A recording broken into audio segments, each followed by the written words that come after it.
Hello all, ఈ వీడియోలో double occupancy movie review అయితే తెలుసుకుందాం.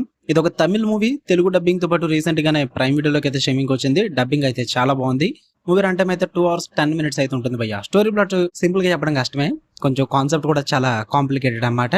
మెయిన్ లీడ్ అయిన రజనీ అంటే హీరో అని చెప్పలేము, హీరోయిన్ అని చెప్పలేము. ఇద్దరు బ్రదర్ అండ్ సిస్టర్స్ భయ్య. అంటే ఒకే బాడీలో ఇద్దరు ఉంటుంటారు. మార్నింగ్ 6 నుంచి ఈవినింగ్ 6 వరకు లేడీ రజనీ ఉంటే, ఈవినింగ్ 6 నుంచి మార్నింగ్ 6 AM వరకు ఏమో మెయిన్ లీడ్ అయిన హీరో రజనీ ఉంటాడు. ఏంటి బ్రో ఎలా ఉంది అంటే గనక, వాళ్ళు పుట్టడమే చిన్నప్పటి నుంచి అలా పుట్టడం జరుగుద్ది. నాని కాన్సెప్ట్ లాగా, కాకపోతే అక్కడ చిన్నపిల్లవాడు పెద్ద కుర్రవాడు, బట్ ఇక్కడ మాత్రం అమ్మాయి అబ్బాయి. సో అది డిఫరెంట్ కాన్సెప్ట్. ఇదే స్టోరీ ప్లాట్ భయ్య. దీని వల్ల వాళ్ళు ఫేస్ చేసిన ప్రాబ్లమ్స్ ఏంటి, అసలు వాళ్ళ లైఫ్ అలా ఎందుకుంది, చివరికి ఏం జరిగింది అన్నది మీరు ఈ మూవీలో చూస్తారు. ఇక ఓవరాల్ గా నాకు ఎలా అనిపించింది అంటే, నాకైతే నచ్చింది భయ్య, నాకైతే వర్కౌట్ అయింది. చాలా డిఫరెంట్ కాన్సెప్ట్, అండ్ వాళ్ళు ఆ కాన్సెప్ట్ చుట్టూరు రాసుకున్న డ్రామా అంతా కూడా చాలా బాగా వర్కౌట్ అవుతుంది. ఎందుకంటే పెద్ద డ్రామా రాసుకోవాల్సిన అవసరం లేదు. ఎందుకంటే మార్నింగ్ 6 నుంచి ఈవినింగ్ 6 వరకు ఉన్న లేడీ రజనీకి తనకు లవ్ స్టోరీ పెట్టుకుంటారు. ఈవినింగ్ 6 నుంచి మార్నింగ్ 6 వరకు ఉన్న హీరో రజనీ గారికి ఏమో ఇంకో లవ్ స్టోరీ పెట్టుకుంటారు. సో వీటన్నిటి మధ్య ఆ సీక్వెన్సెస్ గానీ, అండ్ ఆ కామెడీ మూమెంట్స్ గానీ, ఇవన్నీ కొలైడ్ అయితే ఎలా ఉంటుందో ఆ కామెడీ చాలా బాగా జనరేట్ అవుతుంది అనమాట. మొత్తం సినిమా అంతా కూడా సిచ్యువేషనల్ కామెడీ మీద రన్ అవుతుంది. సో ఆ మూమెంట్స్ అన్ని కూడా ఫన్నీగా ఎంటర్టైనింగ్ గా అయితే వెళ్ళిపోయాయి. మరీ పగలబడి నవ్వుకుంటారని చెప్పను కానీ, ఫ్యూ మూమెంట్స్ అయితే చాలా బాగుంటాయి. అండ్ ఇంటర్వల్ బ్లాక్ కూడా చాలా బాగా వర్కౌట్ అయింది నాకు.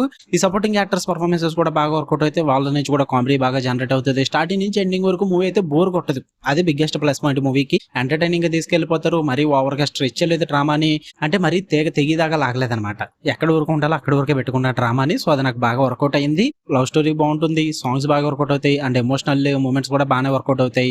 బట్ ప్రాబ్లం ఏంటంటే, మూవీ స్టార్టింగ్ నుంచి ఎండింగ్ వరకు ప్రెడిక్టబుల్ గానే ఉంటుంది. మీరు ఏమనుకుంటున్నారు అదే జరుగుతుంటుంది. పెద్దగా సర్ప్రైజెస్ అయితే ఏముండవు, ట్విస్ట్లు కూడా అలాంటివి ఏముండవు. ఎందుకంటే మెయిన్ కాన్సెప్ట్ స్టార్టింగ్ రివీల్ అయిపోద్ది కాబట్టి. సో ఉన్నదంతా కూడా ప్రెడిక్టబుల్ గా ఉంటుంది. అండ్ లాస్ట్ క్లైమాక్స్ అందరికి వర్కౌట్ అవ్వకపోవచ్చు, నాకైతే నో ఎలా క్లోజ్ చేయకుండా ఉండాల్సింది అనిపించింది నాకైతే.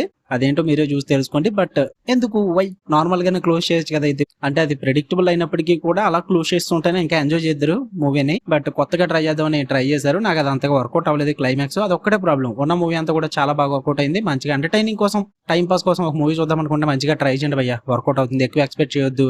మరి ఫ్యామిలీతో చూడొచ్చు అంటే కిసింగ్ సీక్వెన్సెస్ ఒకటి ఉంటాయి, అండ్ అలాగే హీరో అండ్ హీరోయిన్ ఒక రొమాంటిక్ సాంగ్ ఒకటి ఉంటుంది.